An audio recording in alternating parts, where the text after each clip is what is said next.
there's lots of things you and I can go to learn how to strengthen our real estate business. And that's so important. But also there's not much to teach you how to succeed at home while you're doing it. Sure. And that's the gap we wanted to fill because it was our own self-adventure. We wanted to do it for us. We were our own test pilots of this, and we just started to share what worked and what didn't. Welcome to the Threefold Real Estate Investing Podcast. This is the podcast where you'll not only learn how you can achieve massive success in multifamily real estate investing, but also how you can simultaneously pursue great relationships with your family and a better walk with God. You can achieve financial freedom through real estate investing without sacrificing the relationships that mean the most to you. Now, here's your host, Lee Yoder. Welcome back, Threefold listeners. I hope you're having a great week. We've got some great guests today. I'm really excited to have Jim and Jamie Sheils on with us. My wife and I both are big fans of their podcast and their book. I'll let them talk more about that. Definitely want to get into all that. But a little bit of background on Jim and Jamie, and then we'll bring them in. So 18 Summers, spoiler alert, that's the name of the podcast and kind of the subtitle of the book. But 18 Summers founders, Jim and Jamie Sheils, when they first met, they faced a whole new challenge. Suddenly, they were a blended family with the challenges of disconnection and time scarcity that all families face. It was family board meetings that bridged the gap, helping a new family connect and helping the kids find a sure footing on uncertain ground. Now, through 18 Summers, Jim and Jamie reach families and organizations around the world, helping them discover the benefits of quality time and enduring relationships. I love that. I can't wait to get into all that. Jim and Jamie, thanks so much for joining us today. Thanks for having us. Yeah, good to see be you. here. Thanks. As I was telling you guys before, my wife and I both are fans of the podcast and have read the book and love that. We're kind of already instituting some of the principles, but you guys gave us so much structure behind it and reasons and encouragement and examples of how people do that well. And so I want to get into all that today. But before we do, guys, if you don't mind, take us back to when you guys became a blended family. You mentioned here, in the bio, I read, time scarcity, and that's something I think most people can relate to, probably almost everybody. So what was it like then? And then you say the family board meetings are what bridged that gap. What was life like around that? Set the scene a little bit for us. So when Jim and I met, he fell in love with three of us, not just one of us. And so our oldest boys and I had been through a traumatic handful of years and then being on our own. And so when we met, he got me and two bonuses. And awesome. As we went from, not just, I was running alternative schools and building a charter Waldorf school. Jim was running real estate company. And so we both had our own things going on in addition to then becoming a family.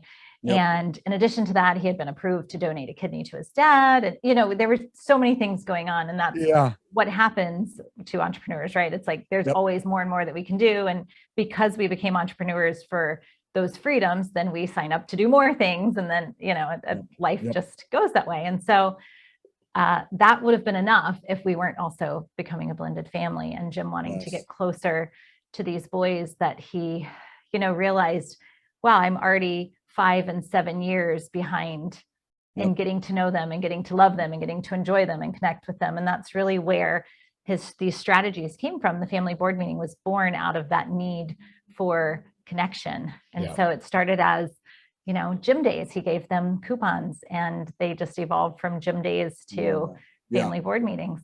Yeah. Yep. And while all this is going on, Lee, I'm sure your listeners will understand, we're going back 12 years. So we survived 08. 08 was not a fun time. I was heavily invested in Florida and California, which was not an easy place to be with some of the things we went through, but it made us stronger. We protected our investors, but it took a lot. Of focus and fortitude.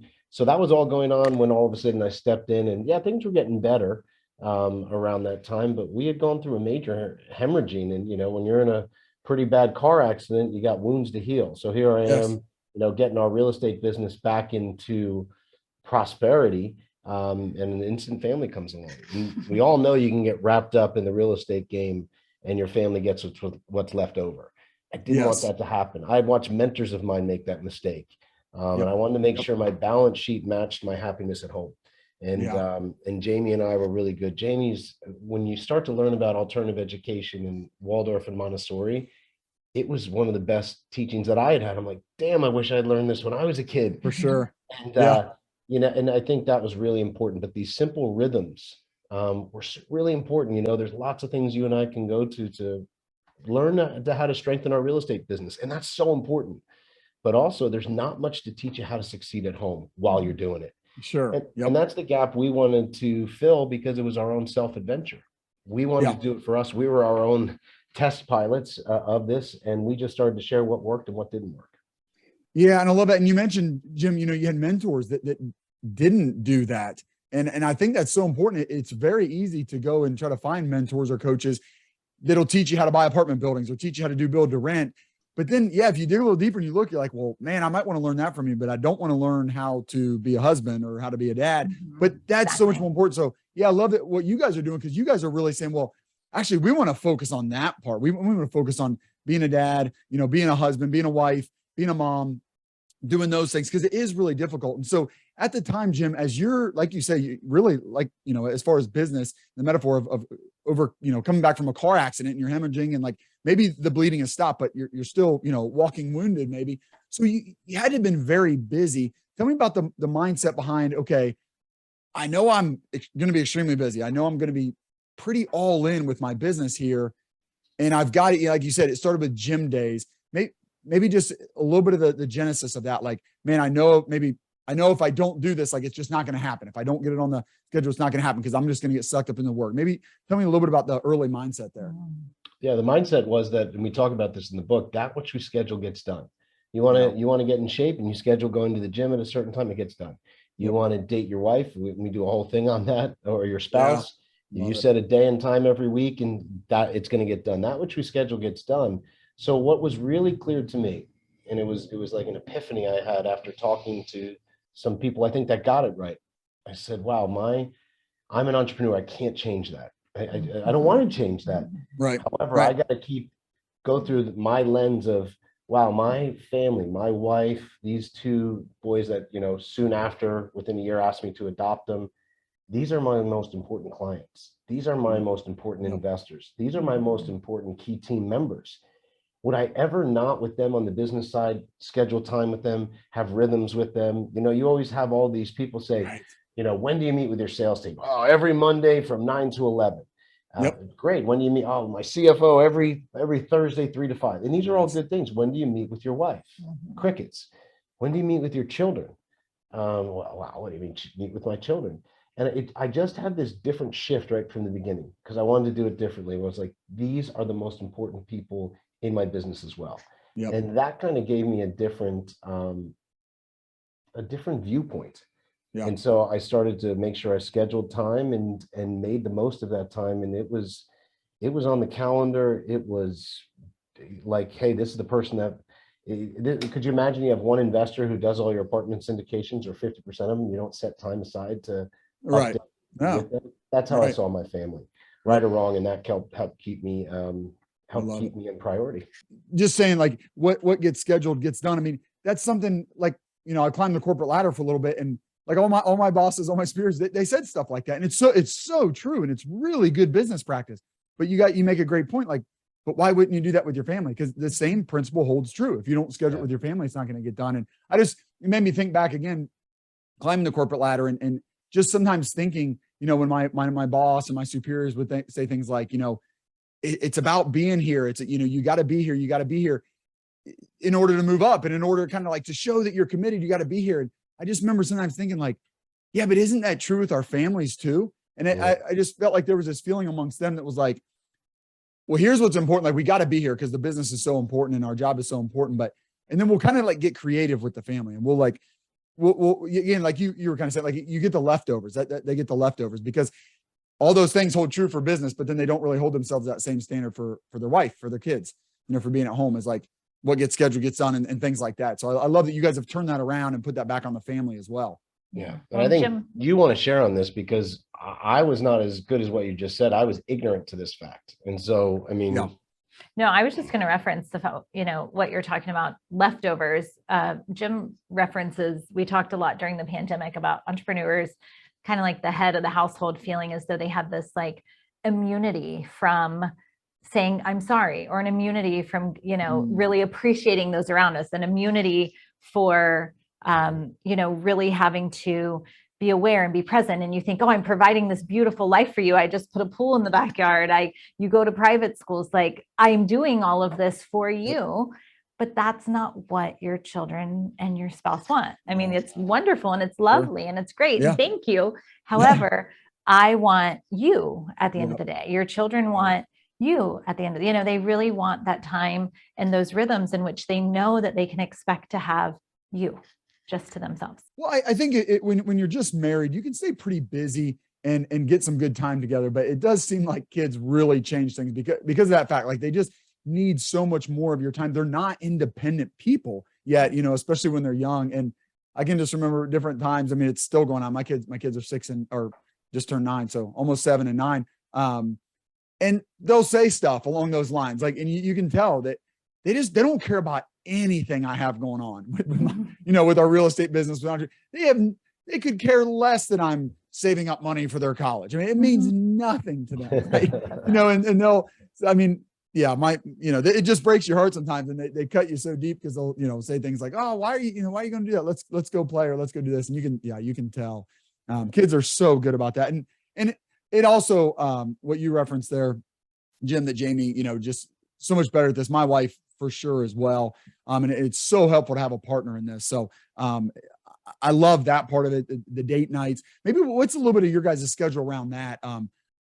Because, and maybe the piece of it, speaking specifically to entrepreneurs, it can be a little bit tough because my wife and I are together a lot because I work from home. She homeschools the kids. We do a hybrid homeschool program, so they go to school 2 days a week, but mostly like we're together a lot, but it is different than doing a date night, or different than what you guys talk about, getting away with just one kid. It's so different. So maybe a little bit along those lines. Focused one-on-one time is very different. So Jim and I are very much like your wife and you, and then plus add, in addition to the children being home and working out of the office, we also run a handful of companies together, and we podcast together, and so it's like, we're always on. And so what's interesting is that just finding, boundaries, everybody knows what they're responsible for. So I'll talk a little bit about the work and then a little bit about the personal, but it took us a while to find a groove professionally, because what would happen is I'm a really great manager. However, that is not my greatest role. I'm a good manager. I'm a great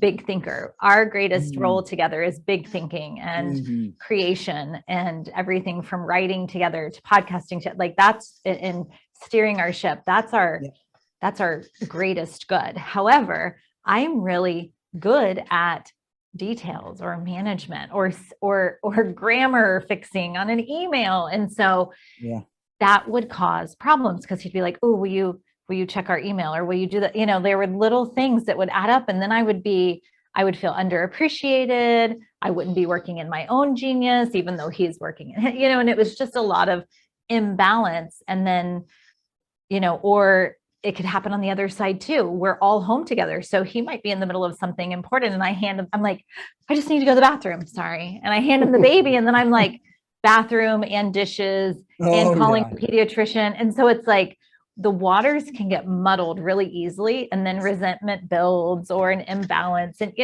nobody's getting really what they need. We're kind of just grabbing at whatever. But what we found is, when we get in our own lane, and when we know what we're really great at, and we commit to doing that which we're great at, we kind of stay out of each other's way, as far as there's no itty bitty little details getting in between us.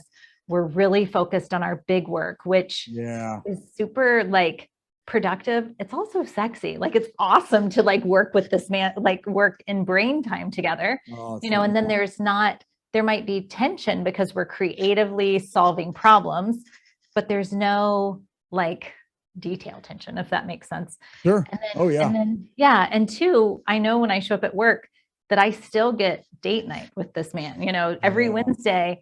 It doesn't matter what happens at work or what project we're working on. I know Wednesday evenings, it's just about us. We don't talk about the children. We don't talk about work. We don't talk about, the only thing that might be family related that we talk about is if we're planning a trip, the two of us will excitedly where could we go next? And that kind of stuff. But Yeah. So that one-on-one time is huge because even though we're constantly together, we're together in different roles that have boundaries.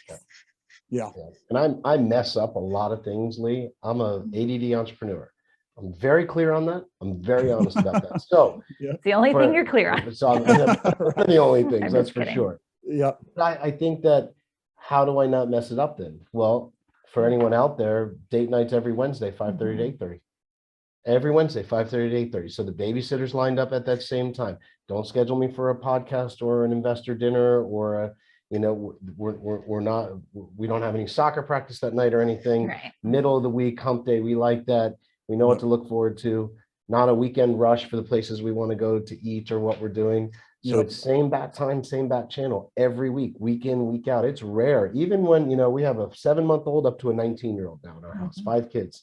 And even, 2 weeks in on the last baby, and we adopted her at birth, she was in the sling with Jamie on date night with us. So, we can all say these things, and especially the moms with the biggest hearts, and I think really raw emotions, they feel like it's almost wrong.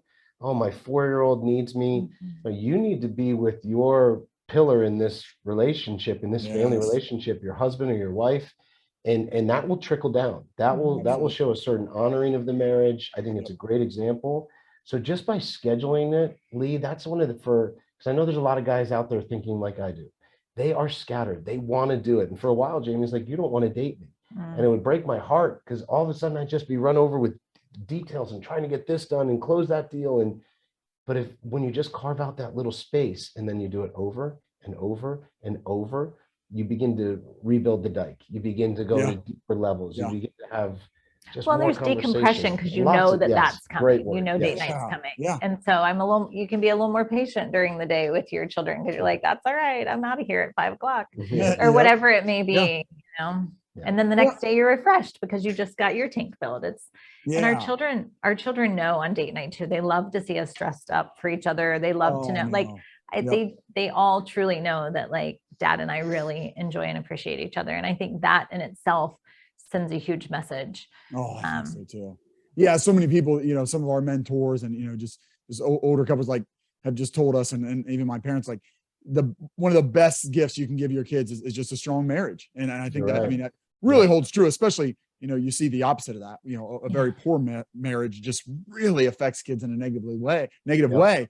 So, positive marriage is obviously such a good effect on kids. And I think our kids too, they love seeing us dressed up. They love seeing my wife, especially dressed up, and then they get, babysitter, and that's something fun for them. So let's go ahead and get in that. First of all, if you guys wouldn't mind just telling us a little bit about the podcast, about the book, and then, specifically the family board meetings, the one-on-one outings with the kids. Can you guys develop that a little bit for us, for my audience? Sure.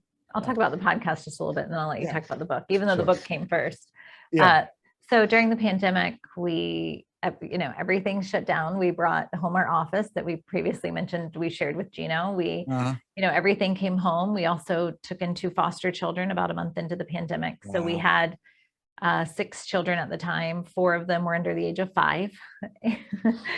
And 2, 3, 4, 5. 2, 3, 4, 5. Yeah. 4, and then 2 teens. And then 2 teens. Oh my goodness. And so, and everything was shut down. And we thought, well, we're missing out on all of our live events with our clients. We're missing out, everything just ended. And we thought, what can we do to still serve families? Well, we could just podcast. We could just chat. We could have conversations with thought leaders of all, sorts of areas, and then talk about how that relates to being at home.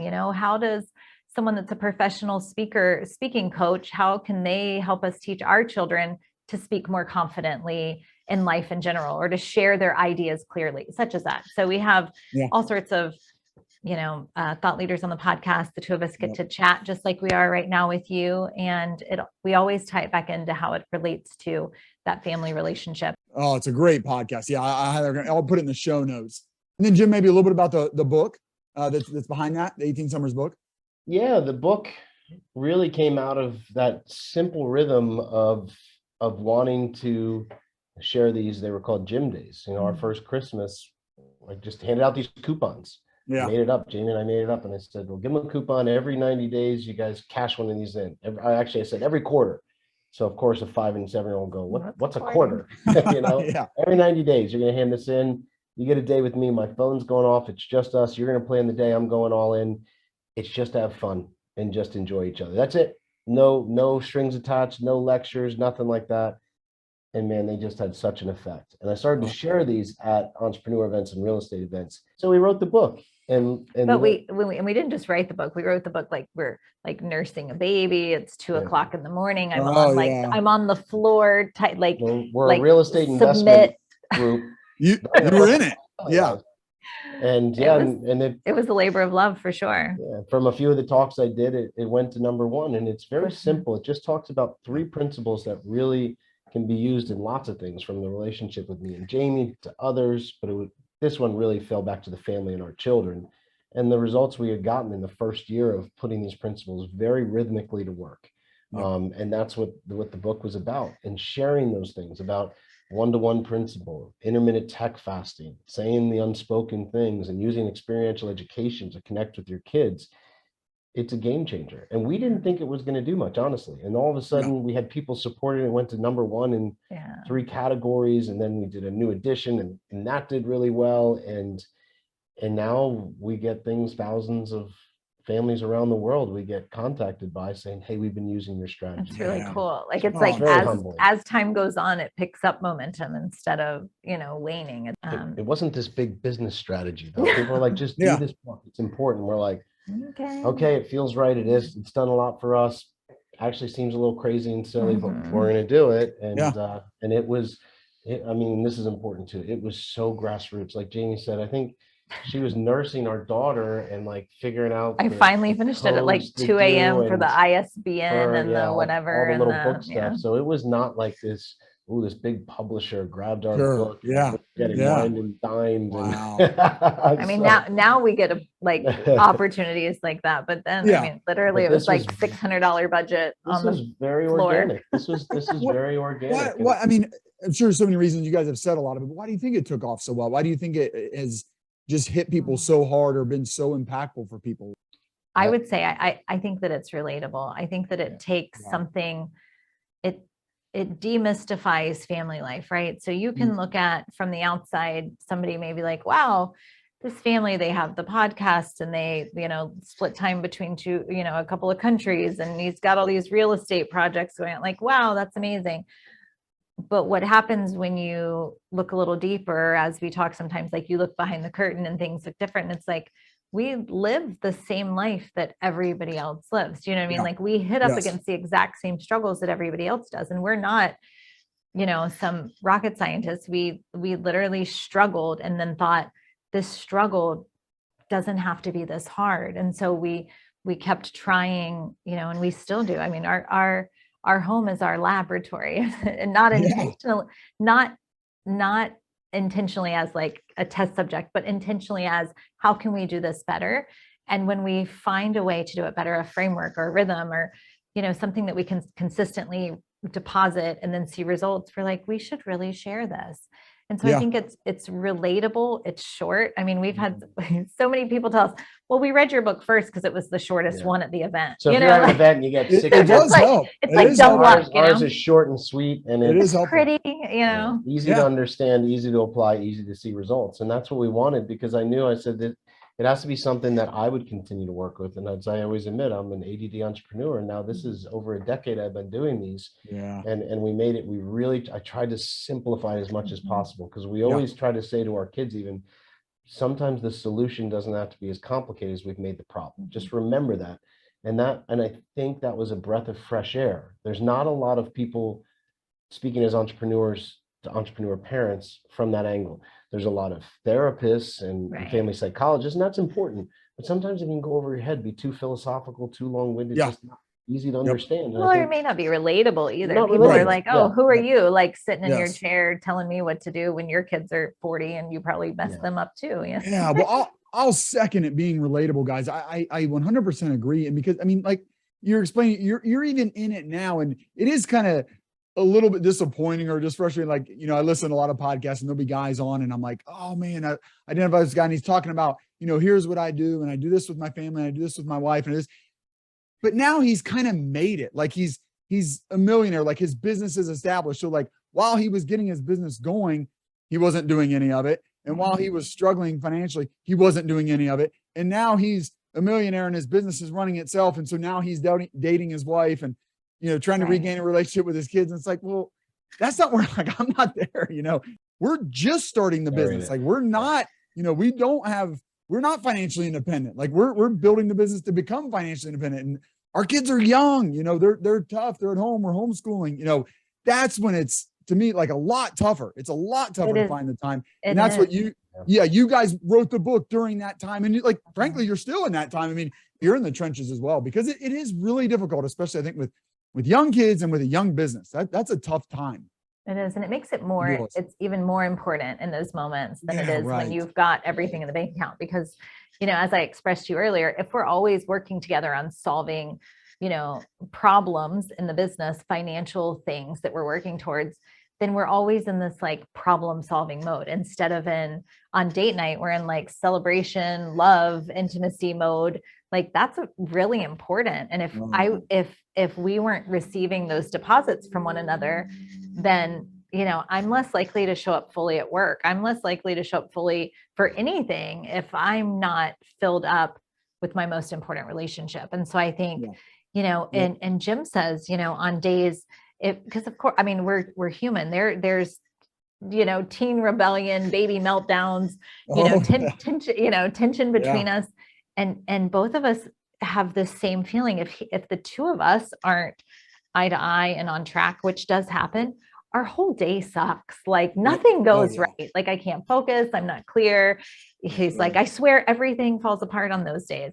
And so it is just super important that especially when things are difficult, that you're making those deposits with all of your important relationships.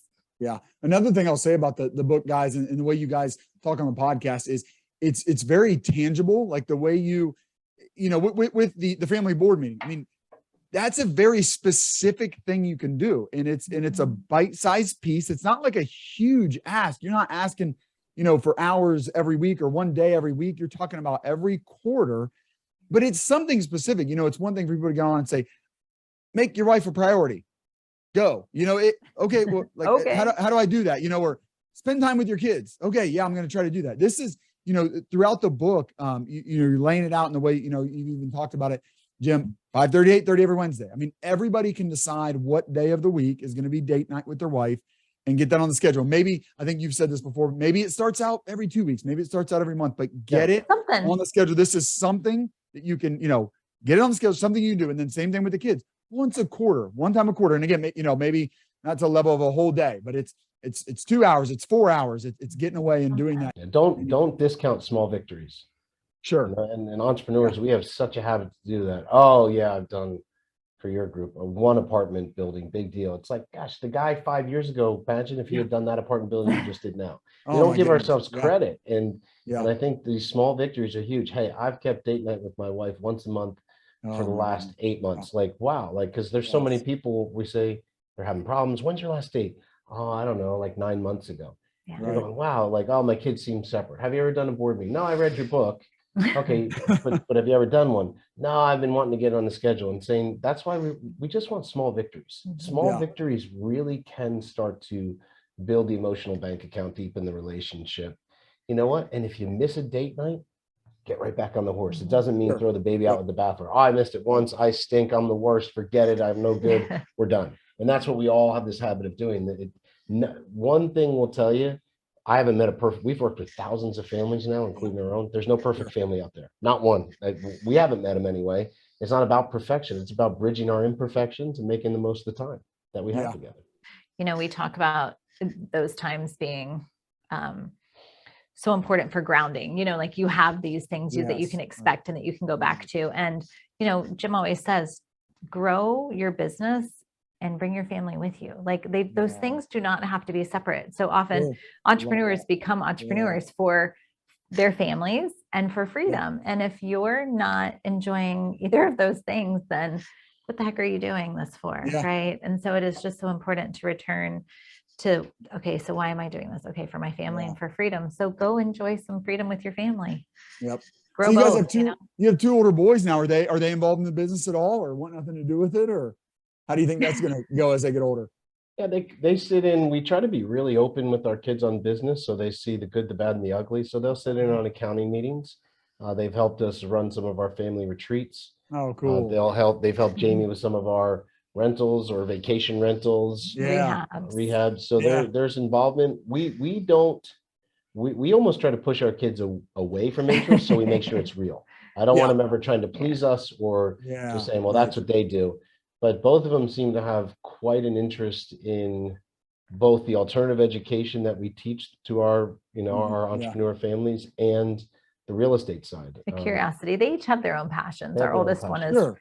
a charter boat captain. So he has his Oh, captain's wow. license, and then he has a boat, Wow. and he has his license. He's done all that stuff to run fishing charters. And then our next one is passionate about health and fitness. And so he's, would you say a bodybuilder? I don't know. Like he's a heavy workout lifter. and Bodybuilder. so he wants to do some of that. So they have their own thing, but they are very curious and involved.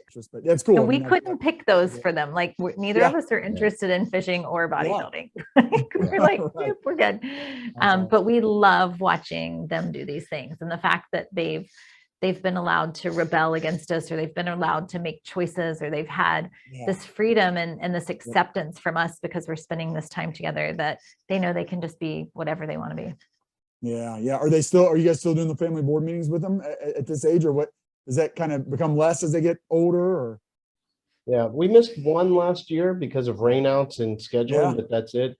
I always encourage people, when the oldest is still at home, to keep the rhythm. If they move away, it's a little harder. We have one friend who has 7 kids, all 25 and above.